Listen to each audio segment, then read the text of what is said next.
Loan against property அப்புறம் micro loan against property ரெண்டுமே என்ன பண்ணுவாங்க அப்படின்னு கேட்டிங்கன்னா, லோன் எலிஜிபிலிட்டி வந்து உங்களுக்கு வந்து ஆயிடுச்சு, சேங்ஷன் ஆயிடுச்சு அப்படின்ற பட்சத்தில் உங்களுடைய ப்ராப்பர்ட்டி என்ன பண்ணுவாங்க அப்படின்னு கேட்டிங்கனாக்கா எம்ஓடிடி பண்ணுவாங்க. அதாவது வந்து மெமோரமெண்ட் ஆஃப் டைட்டில் டீட் அப்படின்னுடைய சுருக்கம் தான் எம்ஓடிடின்னு சொல்லுவாங்க.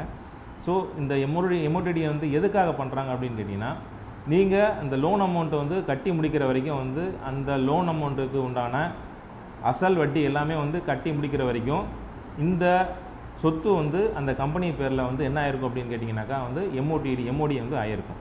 ஸோ நம்ம ஈஸி எடுத்து போட்டு பார்க்கும்போது வந்து இந்த சொத்து வந்து இந்த கம்பெனியில் வந்து இவங்க லோன் வாங்கியிருக்காங்க, இந்த கம்பெனி மூலமாக லோன் வாங்கியிருக்காங்கன்ற விஷயத்தை வந்து என்ன பண்ணுவாங்க அப்படின்னு கேட்டிங்கன்னா அந்த ஈஸியில் வந்து மென்ஷன் பண்ணியிருப்பாங்க.